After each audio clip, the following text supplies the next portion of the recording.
Hello everyone, this is Aryan Thakkar, your coach and mentor, and welcome back to my YouTube channel on Aryan Tutorials, where in this video I'm going to take up the most commonly and frequently asked question, that how exactly are we supposed to write a 5 mark or a 10 mark answer. So in this video I have got you covered, where I have come up with the sample answer of my student. Her name is Amrita Chawla and she is from the Nirbhay batch. I recently corrected her answers and I gave her a full 5 on 5 and a 10 on 10. Therefore, I have come to share how exactly are you supposed to deal with a particular question and what we as evaluators are expecting out of you when you will write that particular answer. Now, to begin with, first three things that needs to be cleared in your mind. Number one, before you sit down to write any answer, you have to ask yourself a question. Do I know everything about this scene if you are dealing with Macbeth, or about this poem, or about this prose? If yes, then you should start practicing. If no, then it's again time to retire back to that particular scene, particular prose, or particular poem, and first get your concepts clear, that what has happened. Now, second thing, we all know that what exactly has happened in a scene or in a poem or in a prose. You need to figure out why that key event has taken place, or what has resulted in happening of a particular event. If you are comfortable with knowing the reason why rather than what, then you are ready for writing the answer. Now, once you have the reason for why a particular thing has happened, third thing, do you have two or three good lines to to blend your answer in a manner that sounds more of a critically analyzed answer than just a blatant summary? If yes, then you are ready for writing any 5 or a 10 marker answer. ठीक है? So सबसे पहले आपको पता होना चाहिए कि क्या हुआ है, दूसरा क्यों हुआ है, and तीसरा, do you have at least 3 to 4 good lines to present in your answer so that a teacher will be bound or compelled to give you full marks for that answer or not. अगर ये तीन चीज है तो फिर आप 5 में 5 या 10 में 10 उठा सकते हैं. तो चलिए मैं आपको रीड करके दिखा रहा हूँ. She is my student from निर्भय बैच. ठीक है, उसने रिसेंटली ही हम लोग निर्भय बैच में डेली वर्कशीट्स देते हैं, उनको प्रोवाइड कराते हैं जब लाइव में पढ़ाता हूँ. We are having a discussion on to the HOTS and the CFQ level MCQs. In literature we are doing give reasons, and उसके बाद जो क्वेश्चन आंसर्स होते हैं वो उनको होमवर्क दे दिया जाता है, and they are supposed to write and send me, and I evaluate that, correct that, and revert them back in the WhatsApp group itself. Okay, so if you're interested, you can always check out the Nirbhay batch.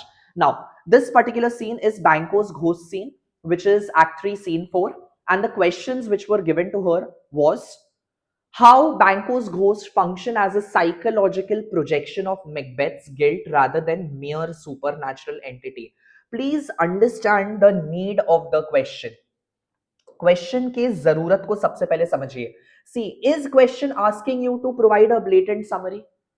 क्या आपसे पूछा गया है, have I asked that what has happened in the banquet scene, और how does Banquo's ghost appear in the banquet scene, और what are the interactions that take place between Macbeth and Banquo's ghost? ऐसा कुछ भी आपको बोला गया नहीं.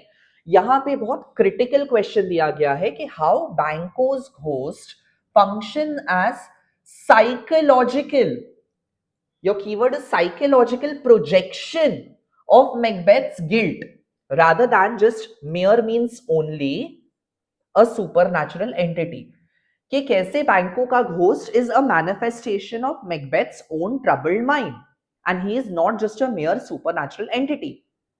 वो आपको बताना है इस आंसर में. Just see how she has dealt with this particular answer. Banquo's ghost represents Macbeth's guilty conscience. Directly keyword.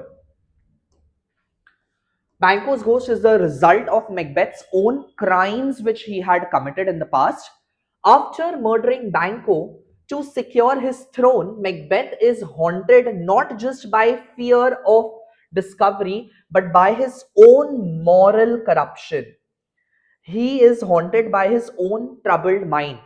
The ghost appears only to Macbeth, showing that it is a projection. That ghost is a projection of his inner turmoil, his inner disturbed frame of mind, rather than a real supernatural being. It forces him to confront his crimes. The purpose of Banquo's ghost is to make Macbeth confront his own crimes and his escalating paranoia, which results in increasing paranoid state of mind. This psychological manifestation, Banquo's ghost is a psychological manifestation, highlights that Macbeth's deteriorating mental guilt state and guilt, emphasizing Shakespeare's exploration of unchecked ambition how unchecked ambition and moral decay torment human mind. The ghost's silence. Banquo does not say anything. Banquo's ghost does not speak with Macbeth openly or explicitly. The ghost's silence and the eerie presence. ठीक है, eerie means spooky. Spooky presence reflect the weight of Macbeth's own conscience. ठीक है, his guilty conscience is weighing him down, is sinking down his own brain, making him increasingly irrational and isolated from others. This is how you are supposed to write any answer. That gives her a perfect 5 on 5. That Banquo's ghost serves as a function for a psychological projection of Macbeth's own internalized guilt rather than just a supernatural entity. It is much more than supernatural being who's present here. That is how you have to deal with the answer. Okay? And that gets her a full 5 on 5. Coming to the next question. In what ways does Macbeth's public breakdown, public breakdown, he just abruptly confronts Banquo's ghost, so it's a public breakdown at the banquet, contributes to his frame of mind? Once again, what does it? Exposes about his frame of mind and authority as a king. See how she is written. Macbeth's breakdown at the banquet exposes inner fear, his inner fear and guilt to others. His erratic, absurd behavior and hallucinatory visions, that is, he's hallucinating, he's envisioning visions, undermines his authority. His hallucination results in undermining his own authority. His authority is belittled in front of the guests, revealing that he is mentally unstable and insecure as a ruler. It isolates him from his allies and highlights the psychological cost of his crimes. This becomes a reason why he gets emotionally separated from his peers. The public display of fear intensifies his paranoia, reinforcing his obsession with power and control and foreshadows his eventual downfall. Shakespeare shows that tyranny built on bloodshed breeds anxiety, guilt, and the erosion of leadership. Macbeth's inability to master his conscience result I hope it's master only. Huh? Inability to master his conscience results in the collapse of his moral authority and political stability. His inner disorder now openly reflects the chaos he has inflicted upon the Scotland. So basically, the trouble and the pain which he tried to inflict upon the country, now it is coming back to bite him through Banquo's ghost and through his public breakdown in front of others, and that leads to suspicion in the mind of his peers, uh, uh, uh, in the mind of his social allies with whom he socializes. Okay? From this point onward, Macbeth rules not through respect but through fear, marking his complete transformation from a heroic warrior into a tyrannical king doomed by his own crimes. Okay? This is how you are supposed to deal with the answer. His troubled frame of mind, his public breakdown, which will lead to his eventual downfall. That is how your answer has to be coerced. It has to be presented in a rhythmatic flow and critically assessed. You don't have to write a blatant summary कि क्या हुआ है, क्या हुआ है, क्या हुआ है. We are not looking uh, at the detail of the key events which have taken place in Macbeth. And 10 mark question that I had given was discuss the significance, importance of fear and blood in Act 3, Scene 4, and how does this fear replaces ambition from the previous act as a dominating force. This was the question, contributing to Macbeth's tragedy. In Act 3, fear and blood became central to Macbeth's character. एकदम directly address किया है. It becomes central to Macbeth's character, overtaking the ambition that drove him in the earlier acts. The murder of King Duncan initially stemmed from unchecked ambition, but once he becomes king, fear of losing the power dominates his action. Keyword: fear of losing power dominates his action.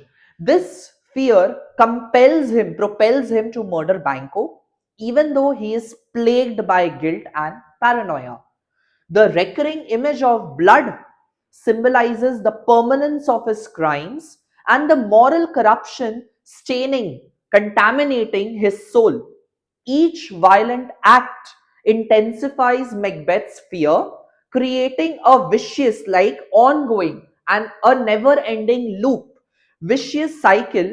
That is, the more he kills to secure power, the more paranoid he becomes, and the more blood he sees, the more he fears. So it is like the vicious circle. This line is beautifully encapsulated the actual meaning of what is happening to Macbeth's troubled mind.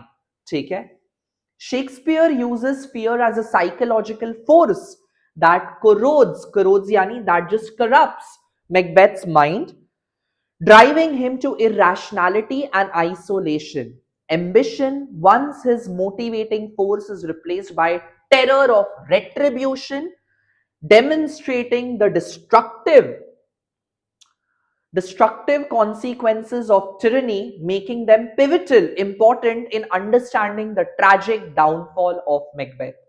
In this act, the external struggle for power transforms into an internal torment, that is torture, showing how fear fueled by prior means before ambition, like preliminary ambition, and violent deeds becomes the dominating force of tragedy in Macbeth's life.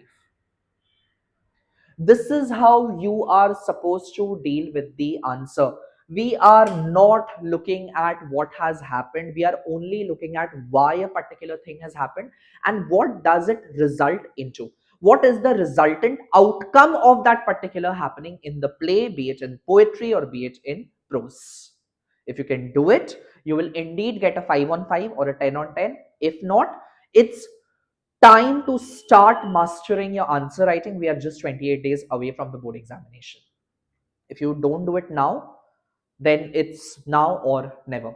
And if you are facing difficulty, then I would still recommend you that you should join Nirbhay batch. अगर आपको problem हो रहा है, अगर आपको personal guidance चाहिए मेरे से, because I can assure you कि आपको इस टाइप से गाइड कोई भी नहीं करेगा the way I am doing it. ठीक है? So with this I will take your leave. Thank you so much. I hope you are having a great time preparing for your examination. I'll see you in my next video. Till then, keep smiling, keep studying. Take care. Bye-bye.